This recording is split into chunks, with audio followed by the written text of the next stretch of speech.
Okay, so today we're going to talk about sharps and flats, how you can remember what order they come in, and how you can use them to figure out what key you're in just from the key signature.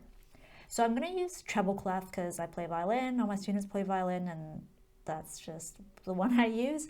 But if you play any other instruments, the order of the sharps and flats is always the same, so it will work in any clef. Let's start with sharps. The first sharp is always going to be an F, and they're always in the same order, so if there are any sharps at all, first one's always an F. You will never have, for example, just a B sharp. That's never going to happen. So first one's always an F. Second one is always a C. So you're just going to have to remember these two, okay? Or one of my students uses football club to help him remember that it's F and C, but I'm pretty sure most people can just remember F and C, right? If you say it enough times, you're just going to remember. And then after this, you just have to count according to the sharps that are already there. So the third sharp is one higher than the next to last sharp. So this is an F. Count one up from F is G. This sharp is a G. Okay? This next one, next to last sharp, is a C. One up from C is D, so it's a D.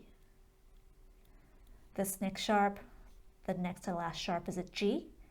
One up from G is not an H, it's an A, so it's an A sharp. But I'm not going to put it up here because I would have to put a ledger line, and that looks weird. You've never seen that, right? So we're going to put that A down here. Next one, the next to last sharp is a D. One higher than D is an E, so it's an E. Next sharp, next to last sharp is an A. One higher than A is B, so it's a B. That's all your sharps. There's only 7, and you're gonna know when to stop even if you can't remember that there's only 7, because if you try to go one more, next to last sharp is an E, E, count one up is an F, whoop, you're back to the beginning again. So there's not gonna be 2 Fs, right? B is where you end. Now let's do flats. The first flat is always a B. Second flat is always an E. So again, you're just going to have to remember these two, but the first 4 flats actually spell out the word bead. So I feel like that's pretty easy to remember too, just like saying football club or whatever. And just like the sharps, we counted from the next to last sharp. Now we can count from the next to last flat, and instead of going up 1, we're going to go down 1. So B flat, down 1 is A. The third flat is an A. Then next to last flat is an E. E, count down 1 is D. Fourth flat is a D. Then 1 down from A is G, so G flat. And then 1 down from D is a C. Then 1 down from G is an F. Again, just like the sharps, there's only 7, and you will know because if you try to do one more, 1 down from C is a B, and you're right back to the beginning again, okay? So that's it. That's how you can figure out what order the sharps and flats come in, and as long as you remember the first 2, you'll be able to figure them all out. Okay, now let's move on to using the key signature to figure out what key you're in.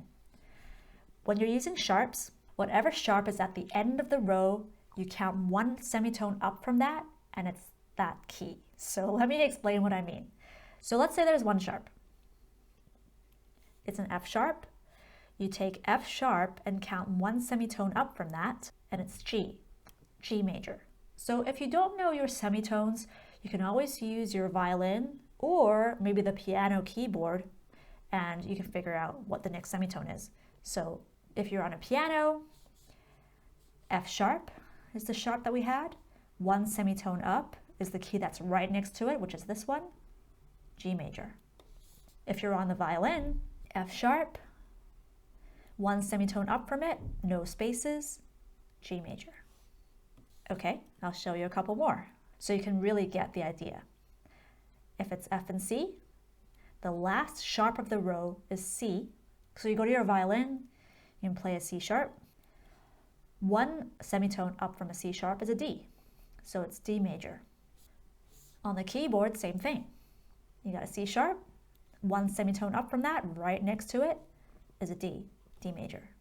Let's add a couple more sharps. Let's say A sharp is the last of the row. So you find your A sharp, one semitone up from A sharp is B. And on the piano, same thing. You find your A sharp, one semitone up from A sharp, B major. So you see that's really simple. If we're talking about flats, you can either think of it as being a fourth down from whatever is the last flat, or if I draw more than one flat, it's the next to last flat, that's the key. So if there's only a B flat, a fourth down from B flat is F, F major. If there's two flats, the next to last flat is a B flat major. If there's four flats, next to last flat is an A flat major. It's really that simple. So even if you have 6 flats, which seems like a lot, it's still really easy to figure out because it's just a next to last flat, G flat. Now, using the sharps and flats like that to figure out the key, of course, it's only for major keys. So if it happens to be a minor key, now you've probably noticed this, or you probably know this, but every major key has a relative minor, which means that that minor key has the same key signature as that major key. So to figure out whether or not it's a minor key, there's an extra step. So let's say there's just one sharp. And we know from what we just did that one sharp, you count up one from that. F sharp, up one is G. This would be G major. But maybe you've looked through your piece and you notice that there are a lot of accidentals in it. Now, accidentals are any time they've added sharps or naturals or flats that aren't in the key signature.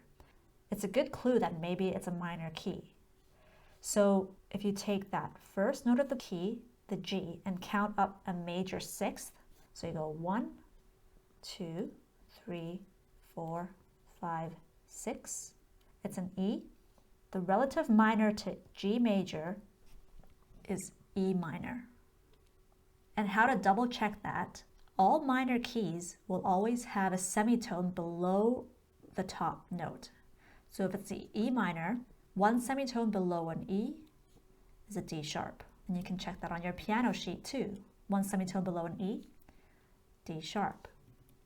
If you look at your piece and there are a lot of D sharps in it, then it's an E minor rather than a G major. Let's just look at another couple examples so it makes more sense. Let's say there are 4 sharps. So the last sharp is a D, one semitone up from D sharp is an E. This would be E major. But if there are a lot of accidentals and you want to see if it's a minor, you count up from an E, major 6th, E, F, G, A, B, C, and this is not a C natural, it's a C sharp because there's a C sharp in the key signature. So it's C sharp minor. So if you look in your piece, you would expect to see a lot of B sharps in it. If you're looking on your keyboard sheet, C sharp, one below C sharp is C, but it's also a B sharp because a sharp is just one semitone up from whatever note. So C is right next to B. C is also a B sharp. Let's look at one more. Let's say there are 4 flats. The next to last flat is an A. So this is a flat major. If it was a minor key, count up from A, 2, 3, 4, 5, 6, F minor. We look on our sheet, a semitone below an F is an E. Check on the piano sheet, semitone below an F is an E, which means that when you look on your piece, instead of any sharps, you should see an E natural. So that's it. And the only keys that you really have to remember is C major, which doesn't have any sharps or flats at all, and F major, which is just one B flat. I hope that all makes sense. If you have any questions, just feel free to comment below and I'll try my best to answer you.